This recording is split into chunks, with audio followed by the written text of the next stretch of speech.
Hello, I'm Gary Tinterow, Director of the Museum of Fine Arts Houston, and delighted to welcome you to this virtual tour of the collection of Audrey Jones Beck. Audrey Jones was the favored granddaughter of Jesse Jones. Jesse Jones was a titan of Texas history, a creator of the Houston Ship Channel, the publisher of the Houston Chronicle, and along with the Brown brothers and the Hogg brothers and Joseph Cullinan, a founder of modern Houston. His granddaughter, Audrey Jones Beck, fell in love with French Impressionism on trips to Paris in her youth. And like her mentors here in Houston, Ima Hogg, Sarah Campbell Blaffer, she set out to create a collection of art that she loved that she would eventually give to her community, to her city, to the Museum of Fine Arts Houston. I'm delighted that you've joined us today for this tour, and I hope you enjoy the commentary of our curators and Dumas and Helga Aurisch. Thanks very much.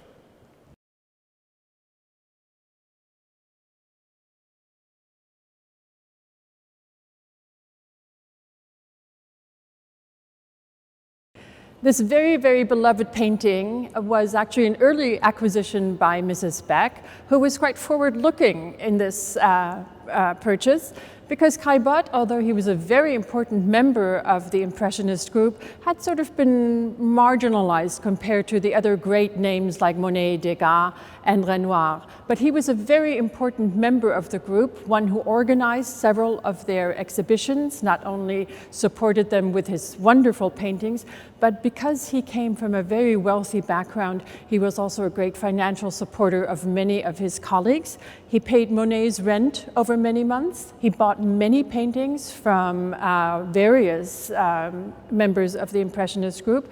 And in the end, he left his wonderful collection to the French state. He is a superb painter, and this painting of a scene in the backyard of his parents' estate at Hyères is very typical of an Impressionist painting. It has all the hallmarks of the open brushwork, the light tonality, and the leisurely scene that we are given here. Anne, do you want to speak to that? Yes, I love the fact this looks like a sunny Sunday morning to me. The man sitting in the chair with his back to us is Caillebotte's brother, Martial, looking as if he's reading the newspaper, and the young girl in the striped dress is their cousin, Zoe. And there's the family dog having a wonderful sunbathe up the path there. And I think Caillebotte has this wonderful sense of the play of light and shadow. And so the lower part of the painting is in this lovely sort of mauvey coloured grey shadow picked up in these large planter boxes in which we see the orange trees. But then it moves on into this lovely sunlit patch over the garden path and the lawn to the right. One of the elements that's very striking as well is the sort of informality that Impressionist paintings were aiming to capture. This is not a great historical picture, but something from everyday life. And just the way the garden furniture here is displayed in sort of a haphazard manner, I think really emphasizes that feeling. On the other hand, it's a relatively large canvas. It's one of the largest Impressionist pictures we have. And I think that sort of points to the importance of it, and also still to the adherence a little bit to the tradition of the salon paintings. You had to present a large painting if you were going to be seen. So although these painters did not present their works at the salon anymore, a large painting is certainly a nod to something very important. I think just one interesting thing to pick up on what you said a little earlier, Helga, about Caillebotte being a great supporter of his, on the whole, poorer Impressionist friends. Caillebotte died relatively young, and in his will he had left his collection to the French state, and they rejected it in 1894 because Impressionism was sort of too modern and too difficult. Hard for us to understand now, but that was the case in the 1890s. Eventually they accepted about half of it, and that is now the basis of the great Impressionist collection at the Musée d'Orsay in Paris.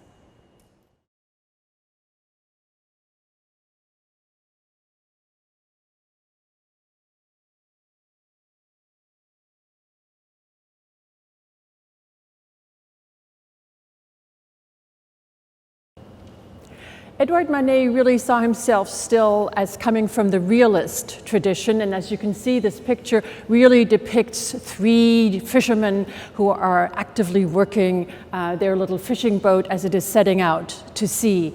It is actually based on a novel by Victor Hugo, who wrote a novel of that title. And in it, he really addresses the struggle of man against nature.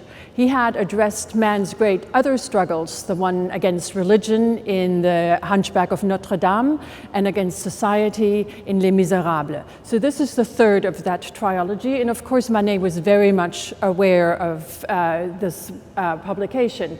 And he gives us a picture of true struggle of man against the elements. These rugged sailors here, or fishermen, are painted in a very rugged manner. This triangular shape of the boat that ends up in the mast that continues outside the picture surface is very much the focus and very much grounds this picture. Compared to the brushwork that he uses for the men and the boat, the brushwork used on the elements of the water is quite different. Yeah, I think that this very loose brushwork, and it's very effective. He looks as if he's painted it very quickly, and he's captured the sort of white foam of the waves in this rather rough sea. And although Manet really started out as a realist and naturalist painter, at this time in the early 1870s, he was friendly with the emerging Impressionist group. He was never, strictly speaking, a part of them. He never exhibited in any of their group exhibitions. But I think something about the looseness of the technique here, particularly in the handling of the water, does show that he's looking at Monet and Renoir and the other Impressionists. And Manet actually had a very close relationship with water. He was supposed to enter the Naval Academy, but he failed the examination. And in order to be able to take it again, he had to sail as a cadet from Le Havre to Brazil and back. So he spent a lot of time on the water. And I think his observations of the water really come to bear fruit here. When he returned, he failed the examination yet again, but he was able to persuade his father finally to let him study painting. And of course, that was one of the greatest decisions of the Manet household.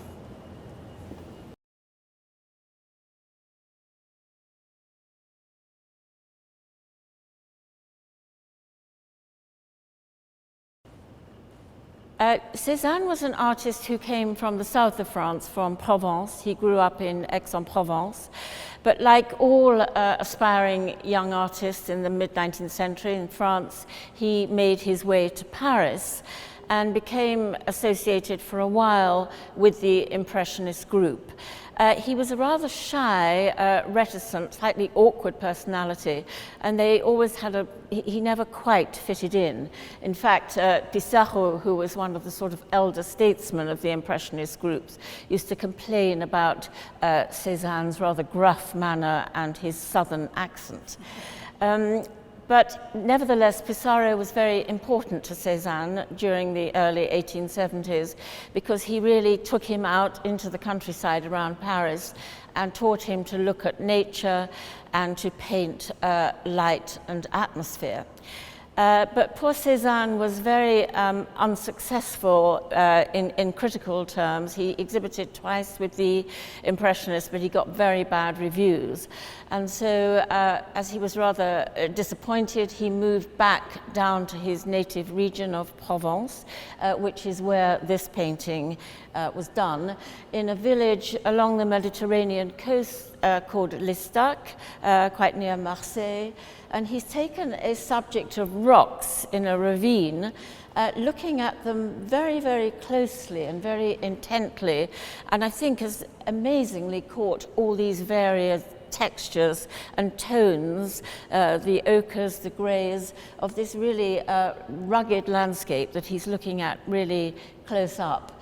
And he's relieved that sort of stony barrenness of the scene with interspersing green foliage and shrubs and bushes, all set in this very even southern Mediterranean light against a blue, blue sky.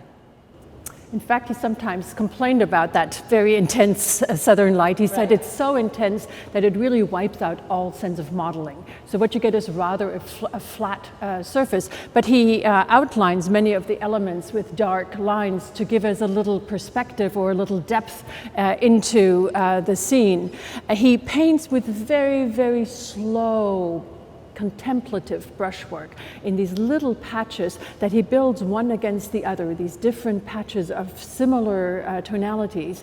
And what he's really striving for, I think, and he says that occasionally, that he wants to create not something the way Impressionists paint, this sort of, immediacy, but something that's much more permanent. Something he wants to align himself really with Poussin and the great tradition of French painting. And of course, this is not a Poussin. This is simply a landscape, but looked at in such a contemplative and almost mystical manner that's quite different from Impressionism.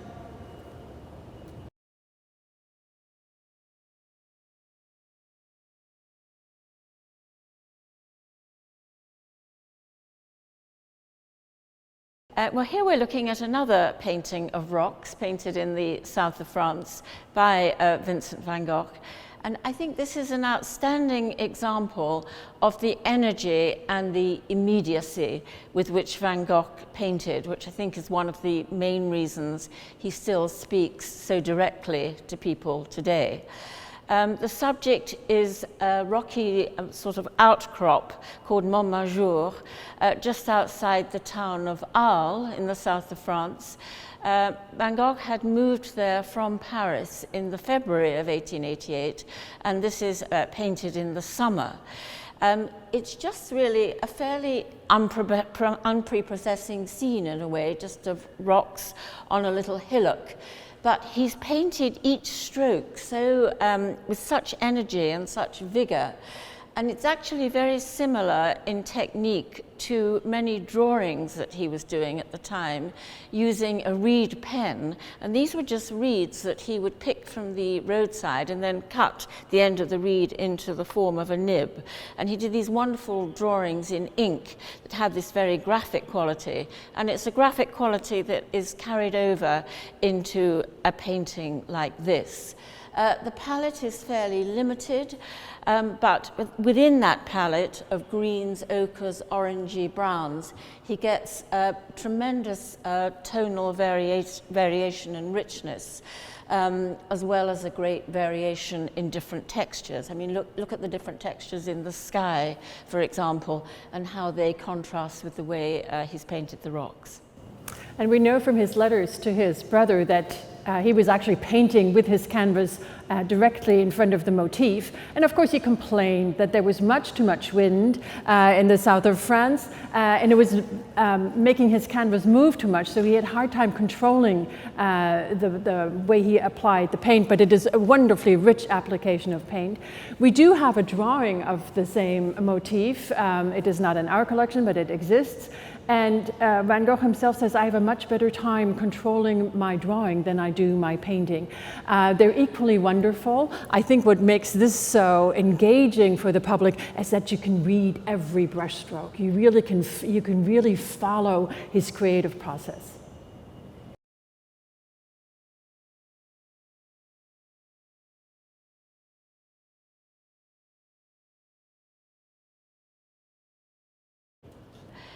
We're looking here at a troupe of Russian folk dancers who were performing in Paris at the end of the 1890s. Everything Russian was very fashionable in Paris at the time, and these Russian troupes of Russian folk dancers would come and would be enormously popular, performing in theatres, but also nightclubs and cabarets. It's not surprising that this subject would have appealed to Degas, because nearly half of Degas' enormous output was devoted to the subject of the dance. More typically, classical ballet. He was obsessed with classical ballet, and he would do paint and draw dancers performing on the stage, but also practicing in the rehearsal room, waiting in the wings to go on. And often people have said, well, what was this obsession with the dance? Once people asked Degas himself on various occasions, and he'd usually come up with some flippant answer like, oh, you know, I like the tutus. But in fact, what he really loved was the chance to explore complex movements of the human body. And here the movements are this, you really feel this stamping rhythm of these dancers. And it's done in pastel, a technique in which Degas excelled. Perhaps you'd like to tell us about that. Yes, and it's very unusual for him to set this dance in a landscape. He was actually a really fine landscape painter himself, but usually we see dancers on stage or in the wings or in the rehearsal rooms. So this is a little bit, I think, more imaginative. He moves them out of doors. And one of the things I think that attracted him to the theme of dance was the repetitiveness of these motions. And as you can see, you almost see the same motion over and over again at different moments. And he equated making art to this kind of repetitive action that you have to do it over and over again to really excel. In fact, we know that he used tracing paper for these figures. He would trace the figures and then reuse them, sometimes flip them back and forth, so you get the same figure in different attitudes. And we actually have a drawing of one of the Russian dancers here in this collection. Yes.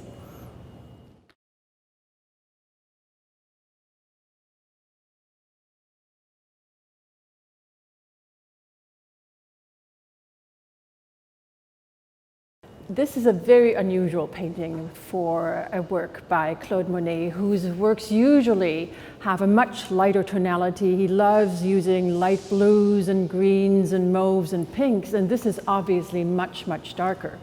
And one of the reasons for that, or the principal reason for that, is that he was suffering greatly from cataracts at this time, and his vision really had been reduced to very minimal amounts of light being let into his eyes. As a matter of fact, it was so bad that he could not read the writing on his tubes of paint, so he couldn't even tell what paint he was picking up. However, we easily recognize the subject matter, which is the wonderful curved footbridge, Japanese footbridge, over his lily pond at Giverny. But he applies the paint in very unusual shades for Monet, very dark, and he applies many, many layers, very heavily applied, and really works in a way that we would call more expressive than really impressionistic.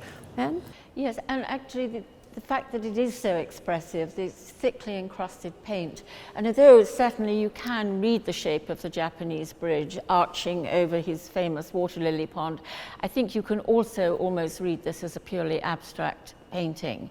So it's no accident that these late paintings of Monet had quite an impact on the American abstract expressionists in the 1950s and 60s. In fact, he never showed them. They were not. They did not become known until the 1950s when they made this great impact. And luckily for him, he had an operation on his right eye in 1923, and he regained most of his vision. And so he was able to paint really just up to the moment of his passing, and he worked diligently and extraordinarily on these immense canvases that are now exhibited in the Musée de l'Orangerie in Paris, which are all of his water lily pond paintings.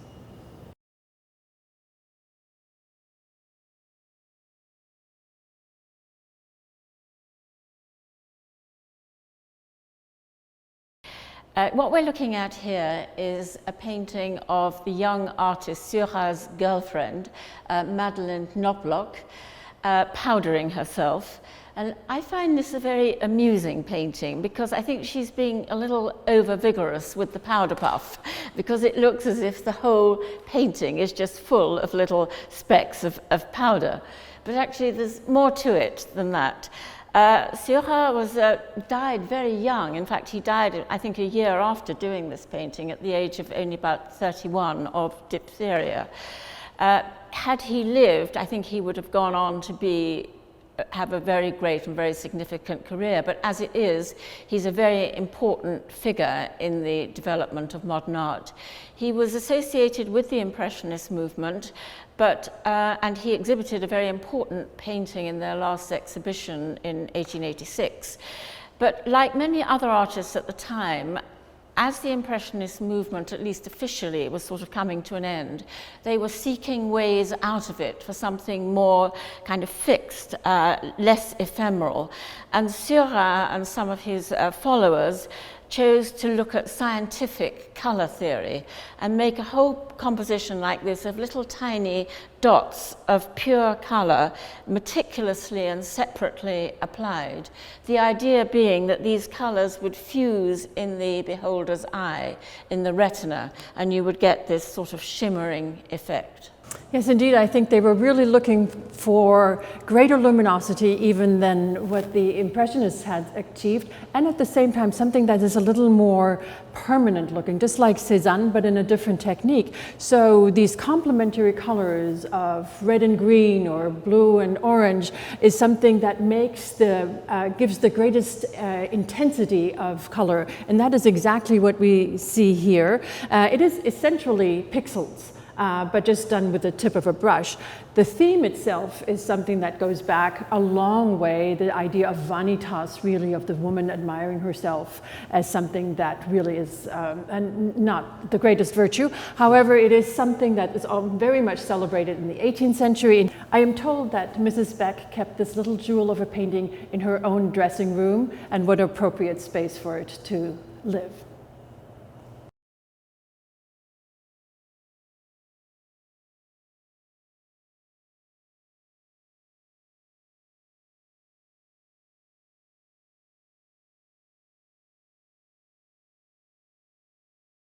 Because Georges Seurat died so young, it really fell to Paul Signac, who was his greatest disciple or follower, to really promote this idea of this new technique of pointillism or divisionism, which works with these complementary colors being put on the canvas in teeny tiny little spots to effect more permanent views of landscapes or objects, and also to give their canvases a great deal of luminosity. He loved the southern light and this warm atmosphere, and he focuses on the wonderful nature. And here it's this fantastic pine tree whose spreading branches just seem to suggest nothing but comfort and I think a sense of well-being under this sun and shade here in the south. He was a great sailor and often included sailboats, but it's really his technique and the way of looking that makes this picture so spectacular.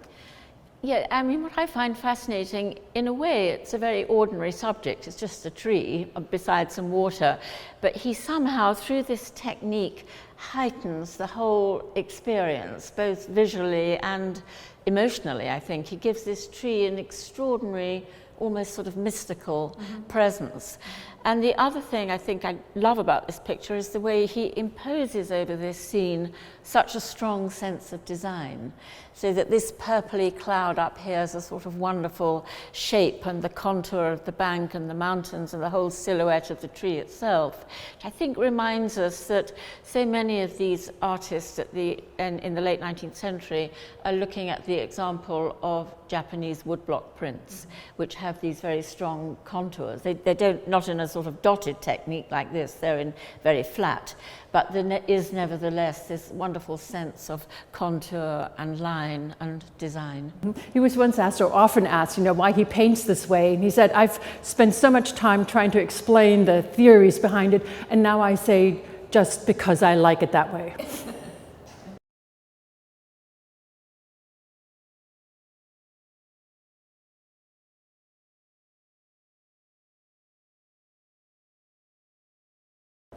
This still life was most likely painted during Gauguin's stay on the Caribbean island of Martinique, where he spent some months in 1887, and where he, as an adult, really for the first time reacted to this extraordinary exotic vegetation. He was actually living in a mango grove, and he chooses the fruit here as a still life as they're displayed on a little plate, placed next to a little vase with a single hibiscus flower.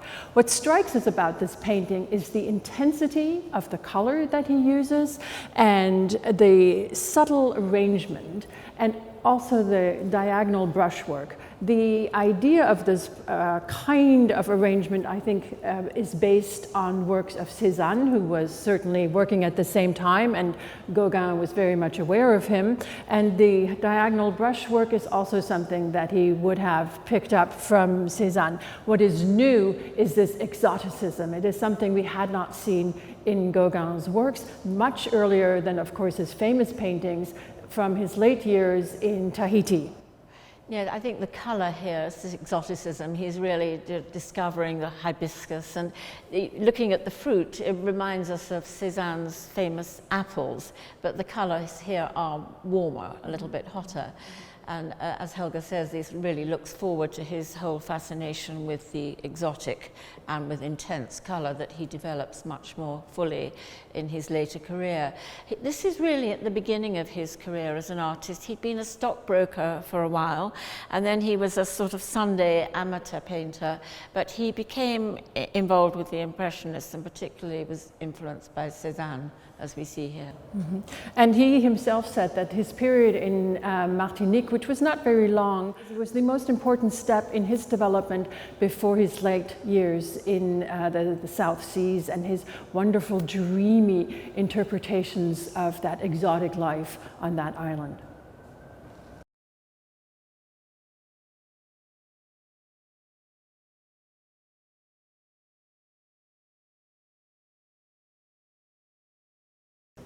This is a masterpiece in the Beck collection. It is by one of the leaders of the so-called Fauves, who were a group of avant-garde painters who literally exploded onto the Paris art scene in the Salon d'Automne in the fall of 1905. Matisse and Derain were really the most well-known of the group, and as you can see, it is an entirely different way of painting than anything we had seen before. The major feature of fauve paintings, and they're called fauves, which in English means wild beasts, because this intense color that they use make them look so different from the works that they were exhibited with, which were Renaissance style sculptures. So these fauve artists are thinking in nothing but color. It is not a realistic interpretation of nature, but something very, very emotional. What we see here actually is this sweeping turning road in this little town on the Mediterranean coast, and this fantastic expressive interpretation of nature. The colours in this painting are just extraordinary. I love these sort of fiery orange tree trunks set against the blues and the purples. This is, it is extraordinarily daring and something quite new, but nevertheless it is growing out of earlier artists. They were influenced very much both by Van Gogh and by Gauguin. And the great colour, I think, of Gauguin's Tahitian work in particular, but they've pushed it quite a bit further in terms of brilliance and intensity. As a matter of fact, I think it's Derain who said colors explode like sticks of dynamite on the canvas, and I think that is very much what you get here. It was a very short-lived movement, this Fauvism, only lasted about 2 years, but it had long repercussions, and many of the works in the Beck collection qualify in the history or in the transmittance of this Fauve attitude to color.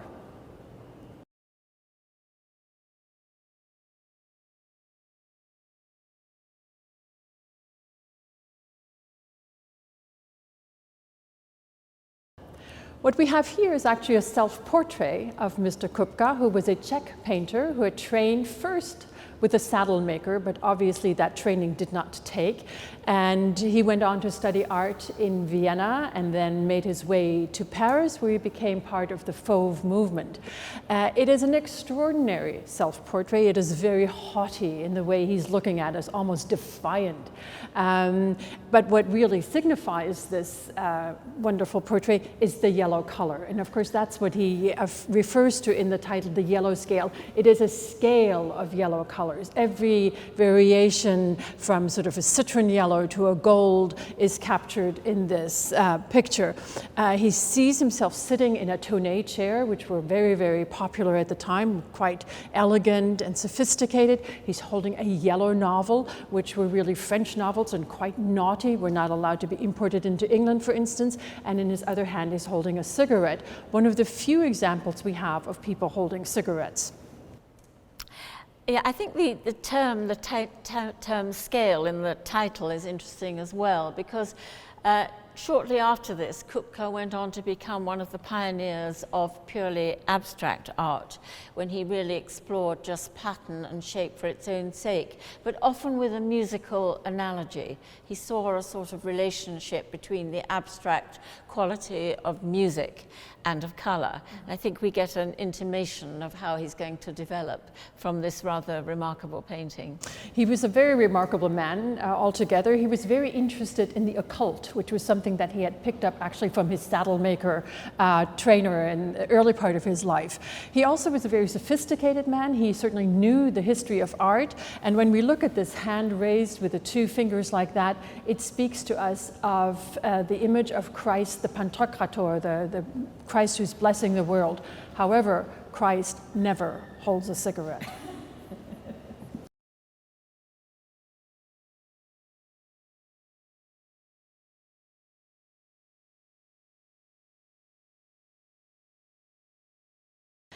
We're looking at a portrait here of a Polish poet called Leopold Zborowski, known as Zbo, I believe, at the time when he moved to Paris, painted by Modigliani, who I think is absolutely exemplifies everybody's idea of the wild bohemian artist. He was born in Italy but moved to Paris as a young man. He was very good looking, very heavy drinker, lived a rather wild life, unfortunately plagued all his life from childhood with very ill health, and he died rather young, and aged about 36. But he met this young Polish poet who absolutely loved Modigliani and really loved his work. And even though he was a poet and wasn't very wealthy, he was an amazing friend and patron and supporter of Modigliani. He would lend him his apartment, he paid for his studio, even paid for his alcohol, paid for his painting materials. And I think we get a lot of Modigliani's quite understandable sympathy for this remarkable man in this portrait. Yes, it's a delightful friendship portrait, I think. Modigliani really became his dealer in a sense as well. And I understand he died rather in poor financial conditions himself, and his wife had to sell off all the Modiglianis. We are very grateful to have this picture, as well as all of the others here in the Beck collection, collected at a time where it was still possible. We could not possibly afford to buy these many pictures and at this level today.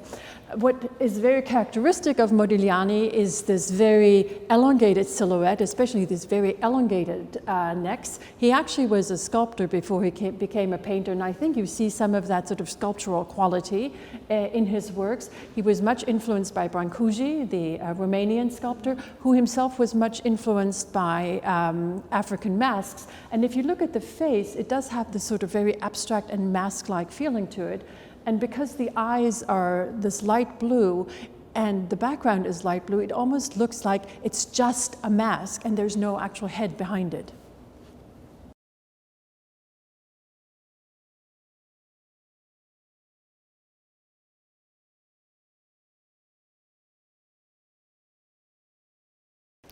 Here we're looking at a painting by Braque, who had been briefly a member of the Fauve group, and in fact there's another painting by him in the Beck collection of boats again, but in the bright colours of Fauve painting. Here he's moved on to something very different. As you can see, the palette here is very muted, very soft, subtle, silvery greys, tans, ochre browns and creams, and we can quite easily make out the shapes of the fishing boats and the buildings behind, But we can see that Braque is moving very much in the direction of abstract shapes. He's interested in the geometry of the composition. And this is a very important painting in terms of the development of modern art in the early 20th century, because it's just at the beginning of his exploration of a totally new way of painting, which became known as Cubism, which he developed alongside Picasso. And it really fully emerges a couple of years later, in 1910, 1911, and 1912, in a style that became known as analytical cubism, which is sort of more abstracted than this. The two artists worked really closely together, and in fact, Picasso once remarked that they were like two mountaineers roped together as they scaled the difficult heights of this really rather intellectual and analytical way of painting.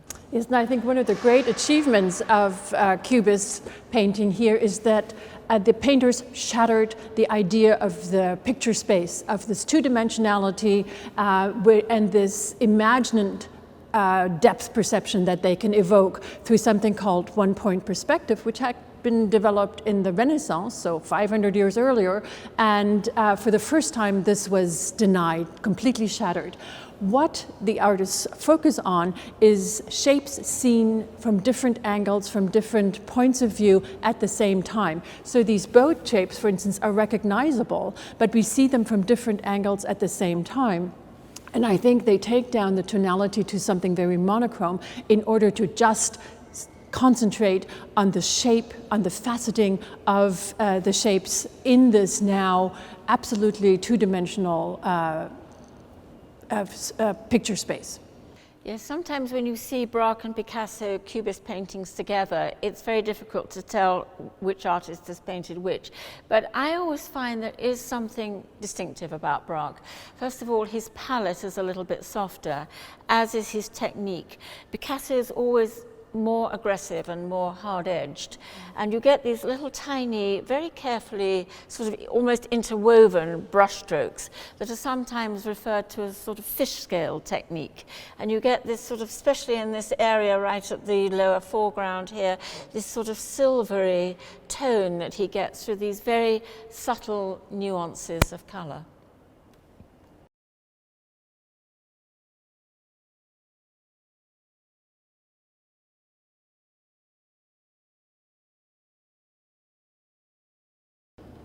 Kees van Dongen was Dutch, but he was active in Paris for most of his career.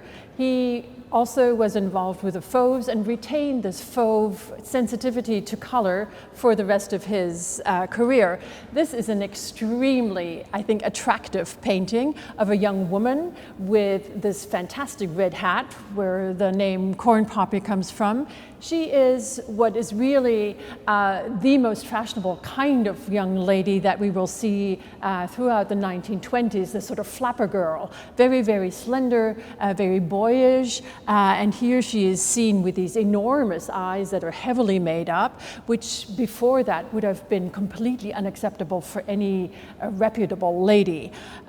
She is very engaging. She looks at us out of these big, over-exaggerated eyes, and this elegance is something of her silhouette is something that Kees van Dongen was very well known for.